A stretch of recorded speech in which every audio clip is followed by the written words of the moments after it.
வணக்கம் மக்களே, நீங்க கேட்டுட்டு இருக்கிறது விகே ஸ்டோரி வால்ட் வலையொலியில் ஒரு காணொளி. போன எபிசோட்ல அந்த பழைய மண்டபத்துல இருந்து வந்த விசித்திரமான உருவத்தை பார்த்த கணேஷும் வசந்தும் அப்படியே உறைஞ்சு போய் நின்னதை பார்த்தோம் இல்லையா? இன்னைக்கு எபிசோட்ல அந்த உருவம் யாருன்னும் அடுத்தடுத்து கணேஷும் வசந்தும் சந்திக்க போற அதிர்ச்சியான சம்பவத்தையும் இந்த எபிசோட்ல பார்க்கலாம். சரி, வாங்க கதைக்குள்ள போகலாம். இது கொலையுதிர் காலம் எபிசோட் 4. அது உங்களை தேடி வரல, லீனாவை தேடி வந்தது. அந்த உருவம் நேரா கணேஷும் வசந்தும் இருக்க திசை பார்த்து மெதுவா வருது. இத பார்த்த வசந்த், பாஸ் அது நம்ம பக்கம்தான் வருது, வாங்க ஓடிடலான்னு சொல்றான். அதே நேரத்துல அந்த உருவம் பக்கத்துல வர வர அந்த முகத்தை எங்கேயோ பார்த்த மாதிரி வசந்துக்கு தோணுது. இத கணேஷும் கவனிக்கிறான். அந்த முகம் தெரிஞ்ச மாதிரி இருக்க அதை நல்லா உத்து பாக்குறான். அந்த உருவத்தோட முகத்தை பார்த்த 2 பேருக்குமே அதிர்ச்சி. ஏன்னா அது பார்க்க அப்படியே லீனா மாதிரி இருக்கு. இப்போ லீனா மாதிரி இருக்க அந்த உருவம் நேருக்கு நேரா அவங்கள பாக்குது. கண்கள்ல சாம்பல் நிற கண்ணீரோட ஏதோ சொல்ல முயற்சிக்குது. ஆனா எதுவுமே சொல்லாம அந்த பெண் உருவம் தரமட்டத்துல இருந்து அப்படியே மெதுவா மேல எழ ஆரம்பிச்சு மரக்கிளையோட உச்சி வழியா தெரியிற நிலா வெளிச்சத்தோட கலந்துருது. அப்படி நிலா வெளிச்சத்தோட கலக்கிறப்போ சுமாரா 1000 ஸ்லேட்கள்ல 1000 ஆணிகள் கிழிக்கிற மாதிரியான சத்தம் கேக்குது. அதோட அந்த மரத்துல உறங்க வந்த அத்தனை பறவைகளோட அலறல் சத்தமும் ஒரே நேரத்துல கேக்குது. இந்த சத்தத்தை சகிச்சுக்க முடியாத கணேஷும் வசந்தும் பயந்து பங்களாவை நோக்கி ஓடினாங்க. இப்படி அந்த இரவு பயங்கரமான அனுபவத்தோட முடிஞ்சது. காலை நேரம். ஒரு இனிமையான குரல் குட் மார்னிங்னு சொல்ல கணேஷ் திடுக்கிட்டு எழுறான். பக்கத்துல லீனா காஃபி கப்போட, என்ன இவ்வளவு நேரம் தூங்கிட்டீங்க, ராத்திரி சரியா தூங்கலையான்னு கேட்க, அதுக்கு கணேஷ் நைட் ரொம்ப நேரம் கண் முழிச்சதுனால இப்போ எழுந்திருக்க லேட் ஆச்சுன்னு சொல்றான். அதே நேரத்துல மனசுக்குள்ள, நேத்து பார்த்த அந்த முகம் அப்படியே லீனா மாதிரியே இருந்துச்சே, இது எப்படி பாசிபிள், ஆனா உயரம் மட்டும் கொஞ்சம் கம்மியா இருந்துச்சோன்னு யோசிக்கிறான். லீனா தரையில படுத்திருந்த வசந்த எழுப்புறா.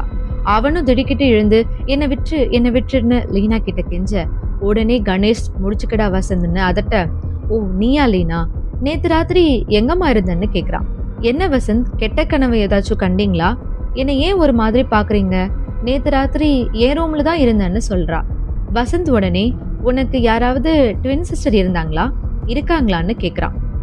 அதுக்கு லீனா புரியாத முகத்தோட, நான் ஒரே பொண்ணு தான், நோ சிப்லிங்ஸ், அதான் சொத்து பூரா எனக்கு வரப்போகுதுன்னு சொல்றா. பின்ன எப்படின்னு வசந்த் இழுக்க, என்ன எப்படின்னு கணேஷ் கேட்க, இது புரியாத லீனா உங்களை சித்தப்பா பார்க்கணுன்றார், ஊருக்கு போறாருலன்னு சொல்லிட்டு லீனா கிளம்ப போக வசந்த் லீனாவை கூப்பிட்டு புத்திரவதி ஜன கோலாகலன்னு மெல்லிய குரல்ல சொல்றான். அதை கேட்டு அவ முழிக்கிறா.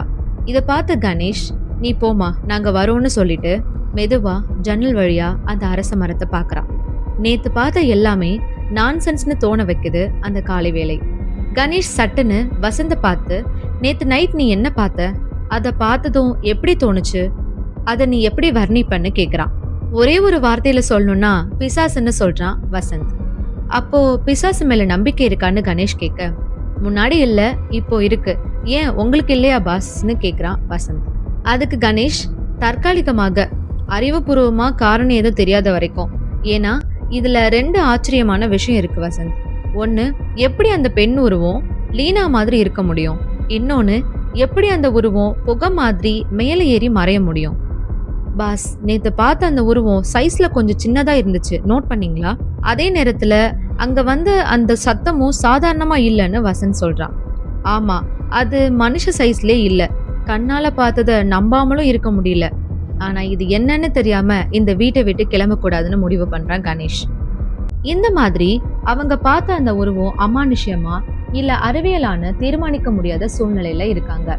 கணேஷ் இத அறிவியல் தான்னு நிரூபிக்க வசந்த் கிட்ட ஒரு கன்னை ஏற்பாடு பண்ண சொல்றான், அதுவும் குமாரவியாசர் கிட்ட சொல்லி. அதோட அந்த நாள் இரவும் அந்த உருவத்தை கண்ணால சோதிச்சு பார்க்க முடிவு பண்றாங்க. இப்படி கணேஷும் வசந்தும் பேசிக்கிட்டே இருக்கிறப்போ குமாரவியாசரே இவங்களை தேடி அங்க வந்துடுறாரு. கையில ப்ராப்பர்ட்டியை ஹேண்ட் ஓவர் பண்றதுக்கான எல்லா பேப்பர்ஸ்களையும் வச்சிருக்காரு. இது சம்பந்தமா பேச வந்ததா சொல்றாரு. உடனே வசந்த் குறுக்கிட்டு நேத்து நடந்த பார்த்த எல்லா விஷயத்தையும் சொல்றான். அதுக்கு குமாரவியாசன் பயந்துகிட்டே, அப்போ கிராமத்து மக்கள் சொல்றதெல்லாம் உண்மைதானா, நீங்க அதை நிஜமாவே பாத்தீங்களா, அது திரும்பவும் வந்துருச்சா, உடனே லீனாவை இந்த வீட்டை விட்டு அப்புறப்படுத்தி ஆகணும்னு பதட்டத்தோட சொல்றாரு.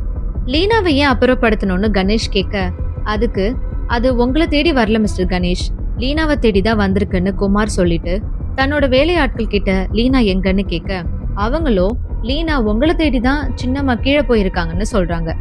குமார் கணேஷ் கிட்ட, சரி நீங்க என்னோட ரூமுக்கு வாங்க, வந்தா டிரான்ஸ்ஃபர் பேப்பர்ஸ் எல்லாம் சரியா இருக்கான்னு பார்த்துடலாம், இந்த பொண்ணை பத்தி ரொம்ப கவலையா இருக்குன்னு சொல்றாரு. கணேஷ் உடனே உங்க ரூம் மாடியில இருக்கான்னு கேக்குறான். இல்ல, அது வீட்டுக்கு வெளியே அவுட் ஹவுஸ்ல இருக்கு, இங்க தனியா இருக்க எனக்கு ஒரு மாதிரியா இருக்குன்னு குமார் சொல்றாரு. அதை புரிஞ்சுக்கிட்ட கணேஷ் குமார் கிட்ட அந்த மாடி அறை பத்தி விசாரிக்க, அங்க யாருமே இல்லைன்னு குமார் சொல்றாரு. வசந்த் அதுக்கு நேத்து நைட் அங்க ஒரு 40 பேர்கிட்ட இருந்தாங்கன்னு சொல்றான். என்ன சொல்றீங்க, அந்த ரூம் ரொம்ப நாளா பூட்டி தானே இருக்குன்னு குமார் சொல்றாரு. இந்த பதில கொஞ்சம் கூட எதிர்பார்க்காத கணேஷும் வசந்தும், இல்ல குமார், நேத்து அந்த ரூம் திறந்து இருந்துச்சுன்னு சொல்றாங்க. அதுக்கு வாய்ப்பே இல்ல, அந்த ரூம் ரொம்ப நாளா பயன்பாட்டுல இல்ல, உங்களுக்கு வேணும்னா அந்த ரூமோட சாவியை கொண்டு வந்து தர சொல்றதா சொல்லி தன்னோட வேலையாள் கிட்ட அதை கொண்டு வர சொல்றாரு குமார். சாவி வந்ததும் 3 பேரும் அந்த ரூம் நோக்கி போறாங்க. குமார் சொன்ன மாதிரியே அந்த ரூம் பார்க்க ரொம்ப நாள் பயன்பாட்டுல இல்லாத மாதிரி தான் இருக்கு. அந்த ரூம் கதவு ஒரு பெரிய பழங்கால பூட்டுனால பூட்டப்பட்டிருக்கு. இத பார்த்து கணேஷும் வசந்தும் அதிர்ச்சியில குழப்பம் அடைறாங்க. இது எப்படி சாத்தியம், நேத்து இரவு பயன்பாட்டுல இருந்த அறை இப்போ எப்படி பூட்டப்பட்டிருக்கு? அந்த உருவத்தை மறுபடியும் கண்ணால சோதிச்சு பார்க்க நினைச்ச கணேஷுக்கு தீர்வு கிடைச்சுதா, இல்ல அதுவே அவனுக்கு ஆபத்தா முடிஞ்சுதா? இதோட சுவாரஸ்யமான தொடர்ச்சிய அடுத்த எபிசோட்ல பார்க்கலாம். இந்த மாதிரி நிறைய நல்ல நல்ல கிரைம் த்ரில்லர் ஸ்டோரிஸ் கேட்கணும்னா நம்ம வீக்கி ஸ்டோரி வால் சேனலை சப்ஸ்கிரைப் பண்ணிக்கோங்க. உங்களுக்கு தோன்றிய நிறை குறைகளை கமெண்ட்ஸ்ல கண்டிப்பா சொல்லுங்க. நிறைகளை விடுத்து குறைகளை குறைச்சிக்க கண்டிப்பா முயற்சி பண்றேன். நன்றி.